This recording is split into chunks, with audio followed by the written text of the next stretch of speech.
할렐루야. 아멘. 이 새벽에도 주님 주시는 은혜가 충만한 하루 되길 소망합니다. 악어의 눈물이라는 말 들어보신 적 있으십니까? 이 말은 고대 어느 한 문헌에서 유래되었는데 그 내용이 이집트를 여행하던 한 여행자가 나일강을 지나게 되었습니다. 강을 건너기 전에 친구로부터 강을 건널 때에는 조심해야 한다라는 당부를 듣게 되었습니다. 그것은 이 강을 건널 때에 물에 빠지기라도 하면 악어에게 반드시 잡아 먹혀 죽게 될 것이라는 이야기였습니다. 그 이야기를 듣고 그가 나일강을 지나려 할 때 마침 먼저 강을 건너던 자가 물에 빠져서 악어에게 잡아 먹혀 죽는 것을 목격했습니다. 이 끔찍한 일을 목격한 이 여행자의 눈에 그런데 더 충격적인 장면이 들어오게 되었습니다. 그것은 강에 빠진 사람을 죽이고 잡아먹는 이 악어의 눈에서 눈물이 흐르고 있었다라는 것입니다. 이 고대의 기록을 셰익스피어가 햄릿이라는 작품에 인용하여서 사람들에게 알려졌는데, 셰익스피어는 그의 작품에서 그 마음 안에 진심은 없으면서 거짓으로 슬퍼하는 척하는 자, 그들을 가리켜 꼭 악어의 눈물과 같다라고 풍자했습니다. 겉과 속이 다른 사람, 위선적인 사람을 보면서 악어의 눈물 같다고 이야기한 것입니다. 저희는 이제 마가복음 그 후반부의 말씀을 가지고 함께 은혜를 나누고 있습니다. 예수님께서 십자가를 지시기 위해 예루살렘으로 오셨고, 그리고 그 예루살렘으로 오신 그 예수님이 성전 안에서 행한 여러 일들을 11장에서부터 증언하고 있습니다. 오늘 본문이 성전 안에서 행하신 마지막 본문입니다. 그동안 예수님께서 성전 안에 거하셨습니다. 저희는 그 매 예배 때마다 주님께서 이 예배 가운데 임재하여 주시기를 간절히 갈망하고 기도하는데, 그들에게 예루살렘 그 성전에 예수님께서 임하신 것입니다. 하나님께서 육신이 되어 오늘 예루살렘 성전에 임하셨다. 이 사실이 예배하는 예배자들에게 얼마나 큰 영광스러운 일이겠습니까? 그런데 11장에서부터 보면 성전 안에 있던 사람들이 예수님을 별로 달가워하지 않습니다. 오히려 예수님을 어떻게 죽일까 공모하는 모습까지 보여줍니다. 그들은 왜 하나님께서 성전 안에 임하신 일을 달가워하지 않았을까? 그것은 하나님을 섬긴다고 하는 자들이 사실은 자신을 섬기는 위선자들, 그 악어의 눈물과 같은 자들이었기 때문입니다. 오늘 본문에서 말하는 그 성전 안에 늘 거하던 사람들은 바로 바리새인과 서기관입니다. 당시 바리새인들은 율법에 대한 지식과 그 율법을 철저하게 준수하는 그 열심 때문에 많은 유대인들에게 선망의 대상이 되었던 자들이었습니다. 그 많은 유대인들은 바리새인들을 우러러 보았고 또 바리새인이 되기를 원했습니다. 그렇게 유대인 중에 몇몇이 바리새인이 되면 또 선망하게 되는 자리가 있는데, 그것이 바로 서기관입니다. 서기관은 교회의 최고 권위자여 산헤드린 공회에서 핵심 인물이 되어서 그 이스라엘 나라를 이끌어갈 만큼 높은 자리에 있는 자들이었습니다. 바리새인이라면 꼭 서기관이 되고 싶은 것이죠. 온 유대인이 선망하고 존경과 칭송을 받는 이 바리새인과 서기관이 오늘 이 성전 안에 있었습니다. 그들은 성전 안에 거하면서 성경을 연구하고 또 그것을 해석하는 일에 전무하는 사람들이었고, 또 그것을 철저하게 준수하여서 많은 이들로부터 존경을 받았습니다. 그러나 우리는 한번 생각해 볼 필요가 있을 것 같습니다. 왜 말씀 때문에 사람이 존경을 받아야 하는가? 말씀을 해석하고 전하는 자가 무엇이기에 그것 때문에 사람이 칭송을 받아야 하는가? 많은 이들이 칭송을 해주는 것을 이 바리새인과 서기관들이 즐기기 시작했습니다. 나중에는 이것이 그들이 예수님이 오시는 것을 달가워하지 않는 이유도 되었습니다. 이들도 처음에는 하나님을 따르기를 소망하며 이 길을 나섰을 거라 생각합니다. 하나님의 말씀을 잘 해석하고 전하고자 하는 사명감이 있었을 것이고, 그것으로 사람들을 섬기겠다라는 마음도 있었을 것입니다. 그러나 결국 이들은 자기 자신을 섬기게 되었습니다. 하나님께는 사람을 섬기겠다고 얘기했지만 사람들을 존경받는 일을 뒤에서 은근히 즐기다가 결국 자기 자신을 섬기기 시작했습니다. 자기 자신을 위해 그 일들을 해 나가면서 하나님께는 하나님의 말씀으로 사람들을 섬기고 있다라고 이야기하는 것입니다. 마음이 청결한 자라야 하나님을 볼 것이다 라고 주님께서 말씀하셨는데, 자신을 위해 일하면서 하나님을 위해 일하는 것처럼 가면을 쓰고 그 위선을 행하는 이 바리새인과 서기관들이 어쩌면 하나님을 알아보지 못하는 것, 하나님을 보지 못하는 것이 당연한 일인지도 모르겠습니다. 그들의 시선은 오직 38절 이하의 말씀처럼 시장을 다니면서 문안받는 것, 긴 옷을 입는 것, 높은 자리에 앉는 것, 사람들이 보도록 오래 기도하는 것, 경건한 척하면서 뒤에서 과부의 가산을 다 삼키는 것, 이런 것들에 있었습니다. 이렇게 하나님을 바라보지 못하고 사람을 바라보는 그 신앙생활을 하는 위선자가 되어버린 것입니다. 그래서 하나님께서 오늘 우리에게 주신 말씀을 통해 우리가 예수님께서 위선자가 되지 않으려면 어떻게 해야 하는가, 이 두 가지 사실을 알려준 것에 대해서 함께 살펴보기를 소망합니다. 첫 번째로, 우리가 위선자가 되지 않으려면 예수님을 온전히 보는 눈을 가져야 하겠습니다. 오늘 35절 말씀을 보면 예수님께서 말씀하시기를 서기관들이 그리스도에 대하여 다윗의 자손으로 말하는 것을 지적하셨습니다. 그들의 말처럼 예수님은 다윗의 자손으로 오셨습니다. 구약에서도 다윗의 자손으로 오신다고 예언하고 있고 실제로 다윗의 계보에 나시기도 했습니다. 그런데 오늘 예수님께서는 서기관들을 책망하십니다.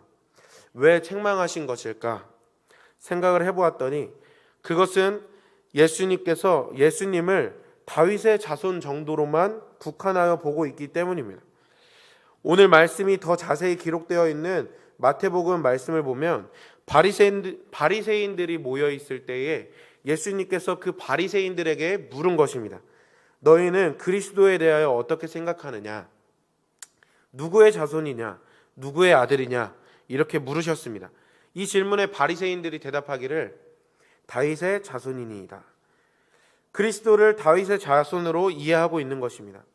오늘 본문의 말씀처럼 성령의 감동을 따라 다윗도 그리스도를 주라고 이야기하였고 시편 22편 말씀을 보면 그리스도가 오셔서 순환당할 것을 그 몇백 년 전, 1000년 전에도 다윗은 예언을 하였는데 바리새인들은 그리스도를 하나님의 아들로 하나님으로 인정하지 않고 다윗의 자손으로 보고 있다라는 것입니다.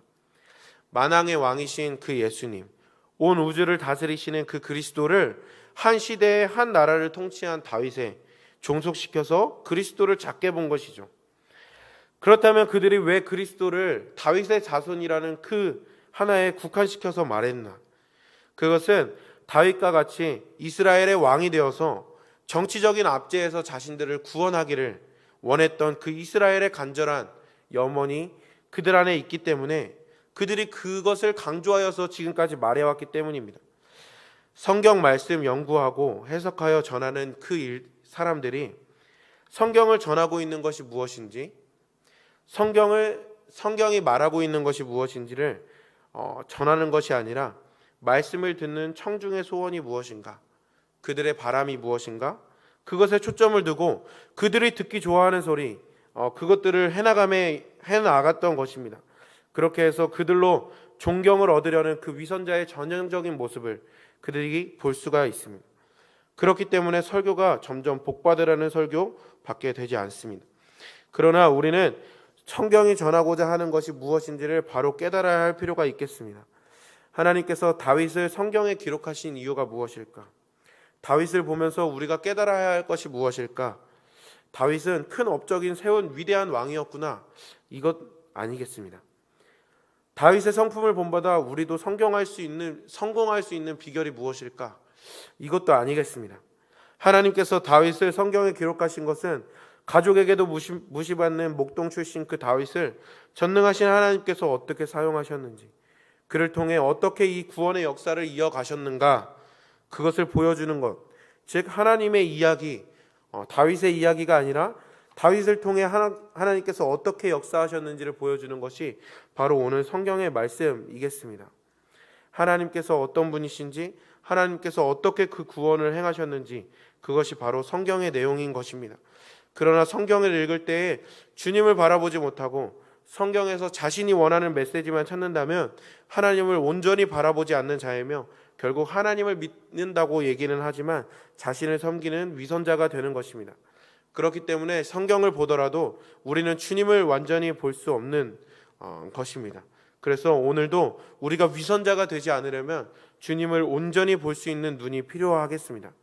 말씀을 자신의 뜻대로 해석하여 많은 이들로 칭송받기를 즐겼던 이들은 결국 위선자가 되었습니다. 자기 자신으로 가득 찬 이 위선자들은 그리스도가 어떤 분인지를 온전히 알지 못했습니다. 우리도 이 새벽에 나와 함께 기도하는 모든 것이 위선이 되지 않았으면 좋겠습니다. 새벽에 나와 기도하는 것으로 다른 사람의 존경을 구하는 자, 기도를 오래 하는 것으로, 기도를 멋있게 하는 것으로, 또 크게 하는 것으로 우리가 칭송받는 것을 두려워하는 우리가 되었으면 좋겠습니다. 우리가 아닌 오늘도 기도하도록 우리를 이끄시고 또 우리 안에 감동을 허락하시는 그 주님을 바라보는 눈이 온전히 열려서 전심으로 기도하는 우리 모두가 되었으면 좋겠습니다. 또 우리 모두가 위선자가 되지 않으려면 마지막으로 우리의 연약함을 인정해야 한다라는 것입니다. 오늘 본문 41절 말씀에 보면 예수님께서 헌금함 앞에 앉아서 헌금하러 오는 사람들을 어떻게 헌금하는지를 지켜보고 계시는 모습을 보여주십니다. 이 장면이 얼마나 부담스러운 장면입니까? 도저히 조금 드리면 안 될 것 같은 부담이 몰려옵니다. 그때 한 가난한 과부가 와서 2렙돈을 주님께 드립니다. 그때 한 렙돈이라고 이야기하면 이스라엘에 통용되던 동전 중에 가장 작은 단위, 지금으로 말하면 10원짜리인 것이죠. 그래서 이 2과부는 10원짜리 2개를 헌금함에 넣은 것입니다. 또한 당시 헌금함은 양각 나팔처럼 생겨서 동전이 굴러 떨어지는 소리가 아주 선명하게 잘 들렸다고 이야기합니다. 그래서 이 부자들의 헌금과는 다른 소리, 전혀 다른 소리, 초라한 소리가 날 것이 분명했습니다. 만약 저 같았으면 이날 헌금을 하지 못했을 것 같습니다. 2렙돈을 그대로 들고 그냥 돌아갔을 것 같습니다. 속으로 왜 하필 지금 예수님이 헌금함 옆에서 지켜보고 계시는가? 나는 드릴 수 있는 것이 이 2렙돈 뿐인데 내가 보기에도 너무 작은 돈이고 이것 안 드린다고 해서 교회가 무너지는 것도 아닌데 다음에 드려야겠다 라고 생각하면서 돌아갔을 것 같아요. 근데 제가 이렇게 생각하는 것이 사실은 헌금의 진정한 의미를 알지 못하기 때문에 부끄러워하는 것입니다. 다른 사람들에게 들키고 싶지 않아 하는 제 모습을 보면서 하나님께서 주시는 깨달음이 외식이라는 것이 나를 높이기 위한 외식도 있겠지만 나를 낮추려 하지 않는 외식도 있겠구나라는 깨달음을 주셨습니다. 나의 연약함과 나의 무지한, 나의 자격 없음, 나의 죄인됨을 인정하지 않으려는 모습도 외식일 수 있겠구나라는 것이었습니다. 우리는 나의 부족함이 드러나는 것을 싫어한 적은 없었는지, 혹시 누군가가 나의 부족함을 지적하거나 들추면 분노가 일어나는 적은 없었는지 한번 생각해 볼 필요가 있을 것 같습니다. 위선 없이 자신의 연약함을 진정으로 인정한 사람은 그것이 다른 사람에게 밝혀지고 또 지적을 당하게 된다 하더라도 사실 상관이 없는 것이죠. 이러한 의미에서 2렙돈을 예물로 드린 과부는 자신의 소유만 모두 드린 것이 아니라 자기 자신을 온전히 주님께 드린 것입니다. 다른 사람들에게 나의 부끄러운 모습을 보여지는 것에 개의치 않았습니다. 그것이 자신의 모습임을 인정하면서 자기 자신도 주님께 드린 것이죠. 그래서 예수님께서 이 과부에게 말씀하십니다. 이 가난한 과부는 다른 이보다 더 많이 넣었다. 다른 이보다 더 주님께 많이 드렸다. 고린도 후서에 적게 심은 자는 적게 거두고 많이 심은 자는 많이 거둔다라는 말씀이 있습니다. 이것을 산술적으로 이해하면 하나님께서 큰 돈, 많은 액수를 기뻐하셔서 그것을 드리는 자에게는 많은 재물을 주시겠다라고 생각할 수 있습니다. 그러나 그것은 오해이며 여기서 적게와 많게는 이러한 의미가 아닙니다. 어떠한 신앙 고백도 상관없이 드리는 모든 액수, 그것이 바로 적게 드리는 것이고, 액수와 상관없이 하나님께 자신을 온전히 드리는 신앙의 고백이 담긴 그 모든 예물이 사실은 많게 드리는 것입니다. 나의 삶은 2렙돈이 지켜주는 것이 아니라 하나님께서 나를 지켜주신다는 그런 신앙 고백, 사람들의 시선이 나를 결정하는 것이 아니라 하나님의 시선이 나를 결정하는 것이라는 신앙 고백에 함께 드린 이 과부의 예물이야말로 다른 모든 예물보다 더 많이 드린 예물이라 할 수 있습니다. 오늘 이 새벽에 나온 또 기도하는 우리는 어떠한 신앙 고백으로 하나님 앞에 나가야 합니까? 낮은 자리에 거하지 않으려고 애쓰고 그것을 감추려고 위선을 행하는, 또 우리의 심령을 감찰하시는 주님 앞에 우리의 마음의 문을 닫고 우리가 나가지 않는다면 그것은 오늘 이 부자들, 또 여기에서 말하는 바리새인과 서기관들과 다를 것이 없겠습니다. 우리는 우리의 심령을 오늘도 감찰하시는 주님 앞에 다 내어놓고 진실함으로 나아가게 되길 소망합니다. 연약함을 인정하고 주님께서 행하신 일들, 이 성경의 증언들로 믿음을 세워서 주님의 도우심을 구하는 이 새벽이 되길 소망합니다.